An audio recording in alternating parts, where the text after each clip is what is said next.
Hola, este video va a tratar acerca del filum porifera y tal vez el nombre porifera suena un poco raro, pero si les digo su nombre de común, seguramente van a saber de qué estoy hablando. Estoy hablando de las esponjas marinas y de seguro muchas personas han visto Bob Esponja, han visto una esponja de lavar los trastes en su casa o incluso como estas esponjas para bañarse. Y podríamos pensar que son organismos simples o ni siquiera pensar que son organismos.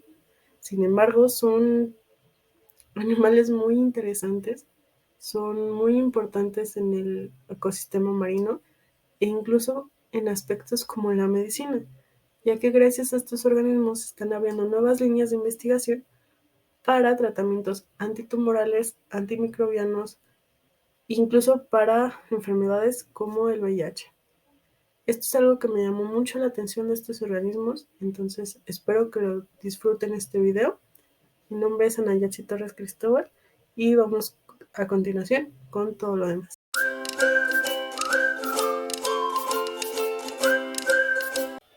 Los poríferos son animales acuáticos casi sesiles y bénticos. Se presentan en ambientes marinos y dulceacuícolas. Estos están presentes desde el Precámbrico y también su nombre, porífera, quiere decir poros y llevar. Ahora, el filum porífera está compuesto por dos capas de células, el pinacodermo y el cuanodermo. El pinacodermo se caracteriza por tener células aplanadas, las cuales están en contacto con el ambiente, mientras que el pinacodermo está compuesto por cuanocitos, los cuales son células especializadas flageladas, algo que caracteriza al filum porífera. Y estas se encuentran al interior del organismo. Entre el pinacodermo y el cuanodermo encontramos el mesohilo, el cual es una unión entre estas dos capas de células. En el diagrama está denominado como mesoglea, pero vendría a ser lo mismo que el mesohilo, son sinónimos. Dentro de la mesoglea se encuentra un importante número de células que ayudan a los poríferos a sus funciones vitales, como por ejemplo los arqueocitos, que sirven para la digestión, formar gametos, almacenar sustancias de reserva y también sirven para la excreción y el transporte de algunas sustancias. En el diagrama también podemos ver los esclerocitos, los cuales se encargan de producir las espículas de sílice o de calcio, carbonato de calcio. Los porocitos que podemos ver en este diagrama son literalmente los poros por los cuales se permite la entrada de agua al sistema. En el diagrama faltan otras células muy importantes, como por ejemplo los miocitos, que estos sirven como para hacer contráctil la célula, los esferulocitos, que sirven para secretar metabolitos secundarios, los coleocitos, que son un poco diferenciados de los pinacocitos, los lofocitos, que secretan fibras de colágeno, y los esponjocitos, que secretan fibras de espongina. Todas estas células forman parte de los poríferos y son células que los diferencian de otros organismos y les ayudan a llevar a cabo las funciones que necesitan los poríferos, ya que son muy importantes en los ecosistemas marinos. Otra característica de los poríferos es su sistema acuífero. Este se trata de la organización del cuerpo de los poríferos, como podemos ver en esta imagen, que son diferentes. El sistema acuífero está compuesto por ostios, ósculos, conductos acuíferos y cámaras cuanocíticas. Todos estos componentes producen una corriente para permitir el paso del agua al interior del porífero. Y una cosa más interesante es que se clasifica en 4 grados, de complicación estructural. Ahora, un grado de clasificación de complicación estructural es el ascoide. Esta es la organización más simple y está representada por un tubo sencillo, simétrico, que solo presenta una capa de cuanocitos, y este pertenece a la clase calcárea. La siguiente organización estructural se llama ciconoide. Esta se forma a partir de los primeros pliegues del conodermo y el pinacodermo. Es decir, que es como si tuviéramos la organización asconoide y esta formará los pliegues en sus capas celulares y dará como resultado la organización ciconoide. Esto puede ser un poco complicado, pero imagina el siguiente ejemplo. Tienes una enorme tira de masa. La tomas y comienzas a plegarla de manera horizontal, un pedazo sobre otro, formando una superficie más gruesa, y entre esta superficie quedan unos pequeños huecos entre cada pliegue. Bueno, así es como se organiza el ciconoide, y la ventaja de esta organización radica en que al aumentar su superficie, como te lo expliqué en el ejemplo, aumenta la superficie de captación de agua, haciéndola un poco más eficiente que la organización anterior. Ahora en tercer lugar tenemos a la organización leuconoide. Si la organización ciconoide posee pliegues, esta organización posee aún más pliegues. El sistema acuífero de este es más complicado y más eficiente. Este tipo de organización es típica en la mayoría de las esponjas y ha sido más exitosa.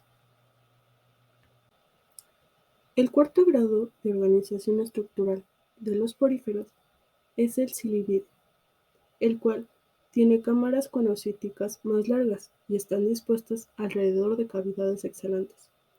Un ejemplo de este tipo de organización son las esponjas de cristal.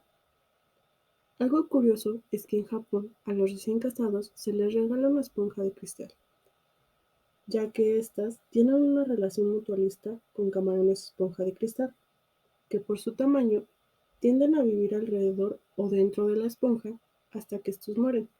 Para los japoneses, esto es símbolo de unión y amor eterno. El nombre de la esponja de cristal que les menciono se llama cesta de flores de Venus. No estoy muy segura si habrá algún tipo de repercusión por esta actividad de los japoneses, pero es una esponja bastante interesante y su significado también es muy lindo.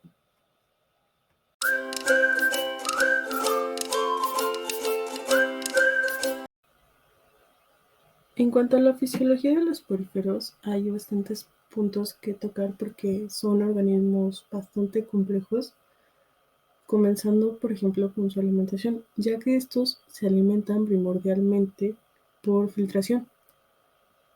Son capaces de tomar las partículas suspendidas en el agua y la materia orgánica y bombearla a través de su sistema acuífero hacia todo esto que la compone, que son las cámaras conocíticas, los conductos acuíferos y pues ya al interior del organismo.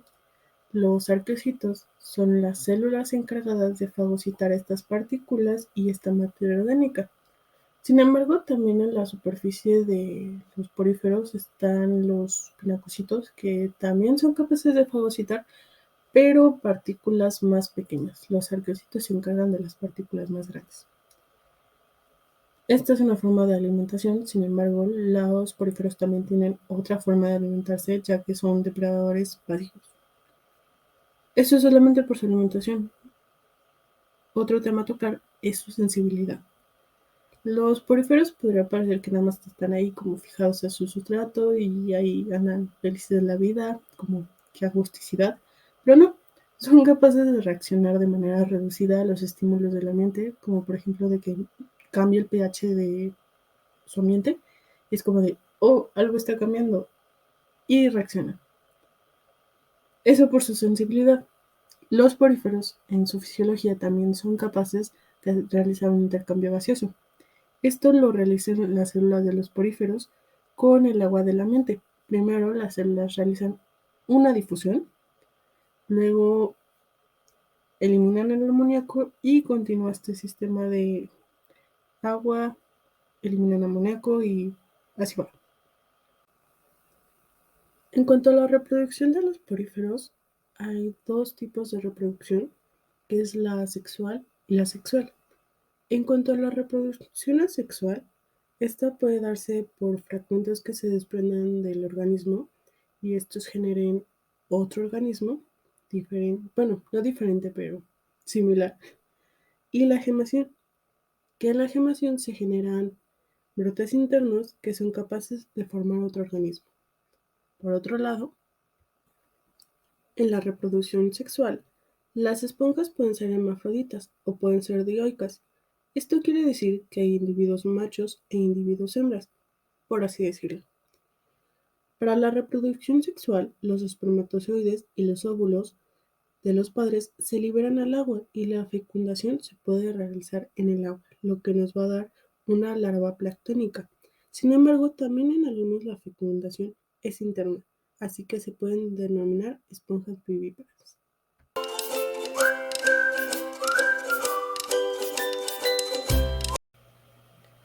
Bueno, ¿y cómo se empezó a ver que los poríferos son, bueno, que tienen este potencial médico?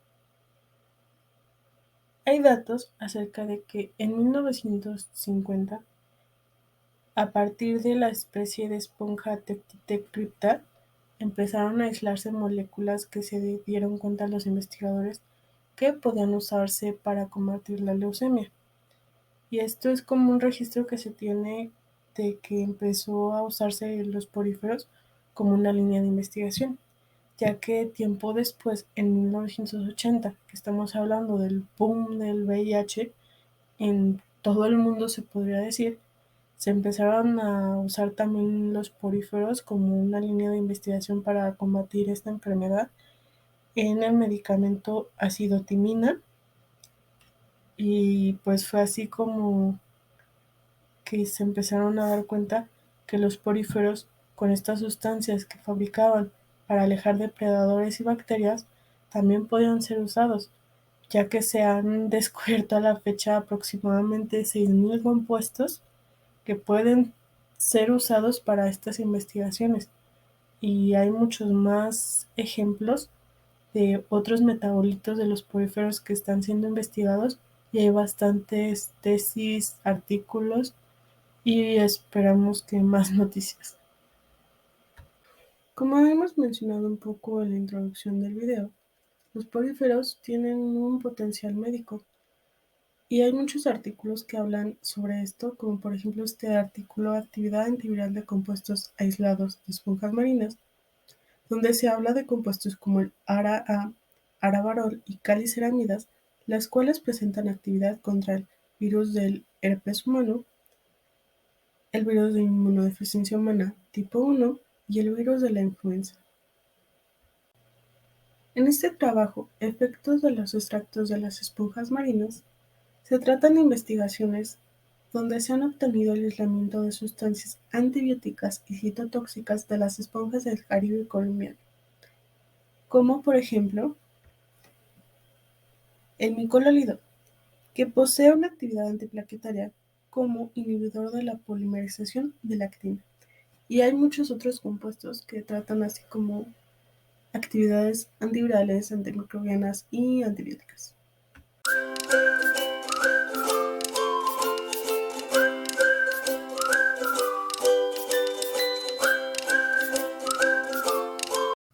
Bueno, ya por último nada más para despedirme en este video, esperar que aprenderán un poco más de los poríferos y que se interesen más por estos organismos en cuanto a estas nuevas líneas de investigación, que se avance un poco más porque desde el 1950 pues para la fecha ya ha pasado bastante tiempo y creo que podrían ser bastante importantes para muchas enfermedades, y que pues invitarlos a buscar más en libros de los poríferos. Incluso también, si les interesan más, hay una colección nacional en México que está a cargo de la doctora Patricia Gómez, se llama Gerardo Green, y esta colección de poríferos es una gran representación de la diversidad de poríferos que hay en México y pues la pueden buscar en internet. Entonces eso sería todo, gracias y pues nada.